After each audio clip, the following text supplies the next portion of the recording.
Sí, la Corte Interamericana de Derechos Humanos ratificó el 27 de noviembre último 2 resoluciones que ordenaban al Estado que investigue, procese y sancione a los responsables de la muerte de Norberto Durán Ugarte y de Gabriel Ugarte Rivero, ocurrida en el penal del Frontón, en la matanza de los penales de 1986. Esto fue durante el gobierno de Alan García.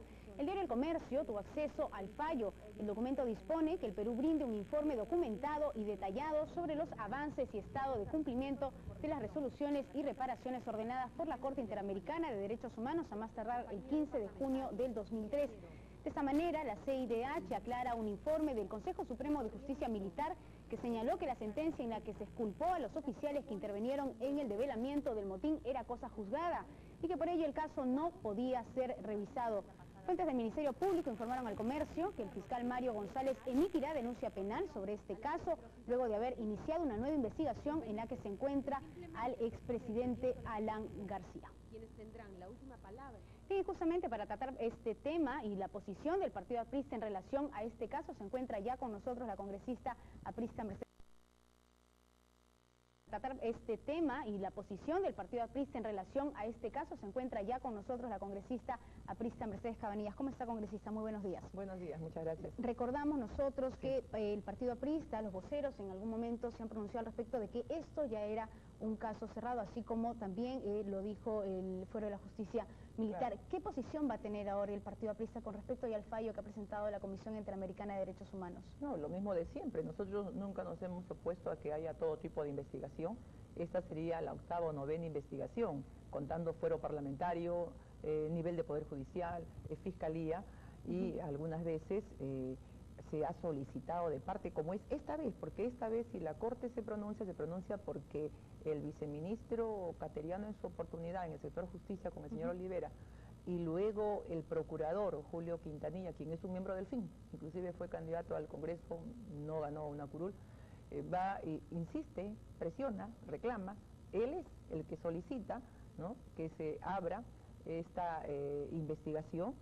Nosotros entendemos que seguramente hay que hacer reparaciones por parte del Estado, las tendrá que hacer el Estado, sobre todo en este caso Ugarte y Durán que usted ha mencionado, pero no se puede hablar de matanza de los penales donde hubo un motín, subversivos armados tomaron instalaciones que estaban bajo fuero y jurisdicción y custodia militar, ahí hubo enfrentamiento y los hechos se investigaron y no hay absolutamente en ningún caso ninguna situación que apunte como quisiera el FIN a través de su procurador al doctor Alan García, de modo que el APRA mantiene su misma posición. Ahora, sobre los sucesos ocurridos en el Frontón, fueron hechos cuestionados, ¿verdad? Por la hora, por la información que no podía obtener la prensa. Tal vez por eso sí es necesario, ya viéndolo humanamente, en realidad, nuevamente hacer esta investigación y tratar de llegar a unos hechos esclarecedores, tal vez que convenzan al resto de la población. Ante eso, la bancada aprista, será que convenzan al FIN, no a la población. ¿Usted cree que es? Porque es del FIN, porque lo hizo el viceministro, lo hizo este caballero Quintanilla, que es un militante del FIN. Si ese señor fuera aprista, todo el mundo hubiera dicho, no, hay que sacarlo porque es aprista. Cuando hay una personalidad, sea un magistrado o un personaje público que tiene un tema de interés público y es aprista, inmediatamente dicen, no, ese es aprista, hay que sacarlo. Pero este hombre es del FIN, inclusive está demostrado, como se hizo en el Parlamento, con fichas y con documentos de su postulación al Congreso. Pero bueno, quien primero y en su momento, en su oportunidad, a menos de 48 horas de los acontecimientos, denunció este tema y dijo todo exceso debe investigarse, sancionarse, fue el mismo presidente de la República entonces, el doctor Alan García, de modo que en ese tema creo que mejor los que están creyendo que pueden utilizar esto como un elemento político para desgastar al presidente García, quien lo ven creciendo política electoralmente, se han equivocado y creo que no les interesa ni siquiera, como usted dice, el tema humano, lo ha explicado bien y concuerdo con usted, hay temas de reparación que hay que hacerlas, hay que cumplir, pero no, a ellos les interesa agitar esta bandera como un elemento para tratar de perjudicar social o electoralmente a la APRA o al doctor García. Yo diría que esto se coloque en un contexto donde pareciera que después del 27 de noviembre estamos en un escenario de adelanto de los elementos que van a servir de campaña para el año 2006. Eso es todo. Y mire usted cómo la agresividad verbal y política en el Parlamento lo está demostrando. Antes del 27 de noviembre era un panorama, ahora es otro panorama, ¿no? donde se hace prácticamente imposible la concertación. Ahora, usted ha mencionado varias veces al exministro Fernando Olivera. ¿Usted cree que esto tiene que ver directamente sobre una posición de él hacia la bancada aprista? Bueno, él ha dejado instrucciones precisas para que su bancada continúe en la chambita que le corresponde a él, de la cual ha vivido muchísimos años. Toda su carrera política la ha hecho a cargo de atacar al partido aprista y al doctor Alan García. Y es más, este convenio muy provechoso para el fin de cogobierno con el presidente Toledo va por ese lado, ¿no? De atemorizar al señor Toledo con los cucos del APRA, ¿no? Y ofrecerse él para resolverle el tema, ¿no? Un poco para comenzar a atacar, a aquietar, entre comillas, al APRA. Ese es todo el negocio del fin. Si no, no existiera el fin, hay que ser sinceros. No tienen programa, no tienen filosofía, no tienen trayectoria histórica, no tienen nada, más que vivir oportunistamente de estos cargos que él le facilita el gobierno. ¿La labor del fin es estar tras del APRA? Bueno, desde que se fundó, yo he estado revisando una serie de documentos desde los años 85, cuando este señor era diputado, hasta se valió de un falso informe, como el informe Kroll, sobre el cual hay una serie de observaciones y debates actualmente, con tal de atacar al doctor García, ¿no? Levantó tremendos infundios, tremendas calumnias, que el doctor García tenía 50 millones de dólares en cuentas secretas. Todos los bancos del mundo respondieron ante preguntas expresas, ¿no?, desde el Parlamento, negativamente. No hubo jamás cuenta a nombre del doctor García ni de algún pariente del doctor García. Entonces, ya esta historia está un poco gastada, pero en fin, no nos incomoda, como le digo, que continúen por novena vez haciendo algún esfuerzo indagatorio, ningún problema. Considerando que Fernando Olivera es el líder del Frente Independiente Moralizador, alianza ligadísima a Perú Posible, partido del gobierno, ¿acaso no se hace difícil la labor entre todos los partidos y por esto las riñas, las grescas al interior del Parlamento, está retrasando el debate constitucional, estar viendo el caso Mantilla cuando se está buscando las facultades de la mega comisión?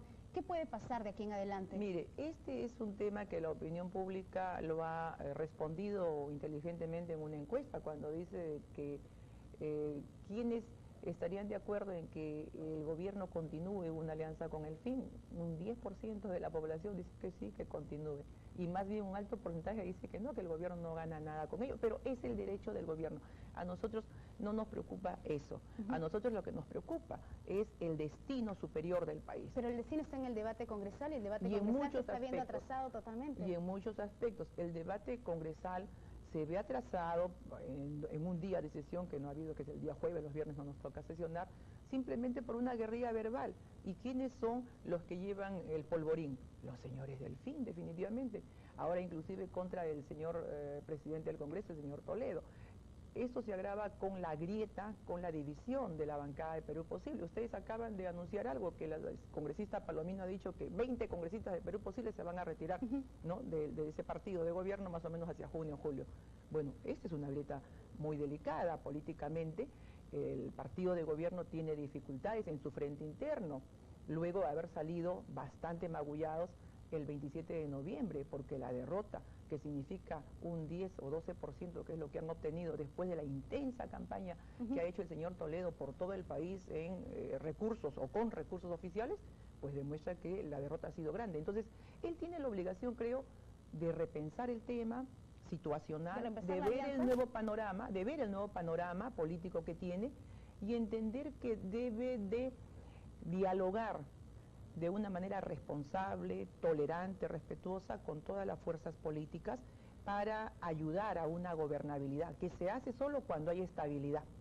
Y no hay estabilidad, no ha habido por lo menos estos últimos días, ha habido mucha agitación política. Ahora, ¿no? congresista, habría que aclarar el tema, que ya salía en algunos medios y no sabemos si ha sido de alguna u otra manera interpretado o no, sobre la noticia de que el APRA va a seguir asistiendo al Congreso de la República, pero no va a participar del debate. Entonces, ¿qué papel cumpliría el partido aprista? Mire, sabiendo la fuerza que tiene en todo caso en el nosotros Congreso. consideramos que si hay voluntad política para concertar, para dialogar, para buscar puntos de equilibrio, puntos de encuentro, esto tiene que darse en todos los temas de la agenda legislativa. Yo siento que al APRA lo invocan a concertar para el tema de un debate constitucional, pero al APRA le responden con el pie en alto en el tema del presupuesto que hemos reclamado sea descentralizado y transfiera un nivel de recursos significativos a las regiones para sus proyectos de inversión, o en el propio tema de la ley que es ampliatoria de la ley orgánica de las regiones, bien alto. Ahí no hay consenso posible. Entonces no seamos mentecatos, pues si hay consenso como una expresión de una voluntad política que quiere construir y que quiere ser positiva para garantizar el desarrollo del país, hagámoslo en todos los temas y no solamente en los temas que de repente conviene a una o a dos personas del régimen, ¿no?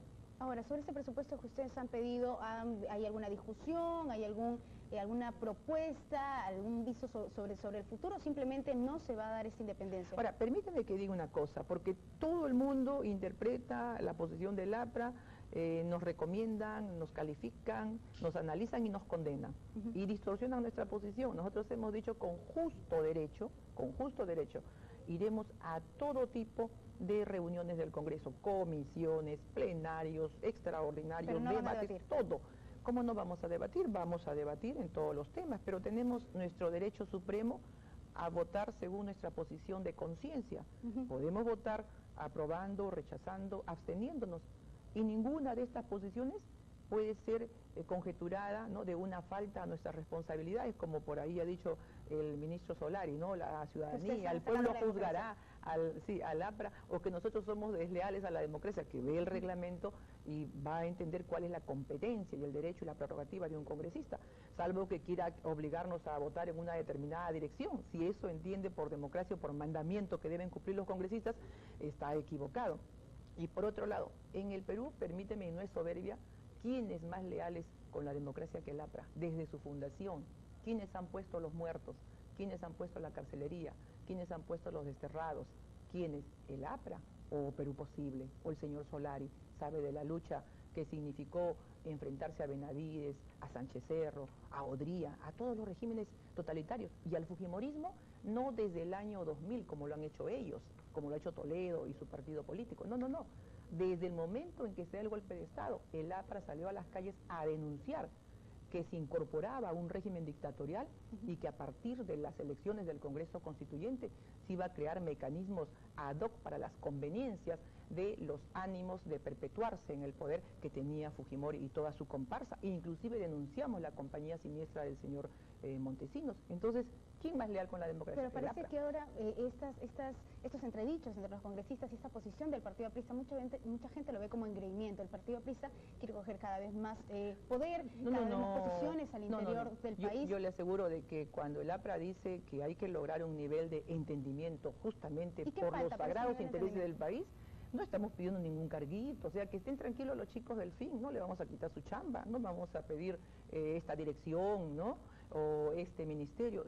No, pues, para nosotros la concertación no pasa por arreglarnos bajo la mesa unas cuantas carteras. Eso lo dejamos para el FIN o para cualquier grupo inmediatista que no tiene noción del futuro histórico del país. ¿Y qué tiene que pasar entonces? Lo que tiene que pasar es que actuemos de una manera solvente en cuanto a los principios éticos que deben orientar nuestras decisiones políticas. Por ejemplo, no puede haber una comisión pues donde se obligue al APRA a tener 2 miembros, mientras que otras bancadas que son menores, que son la tercera parte del APRA en cuanto a cantidad, tienen también 2 miembros.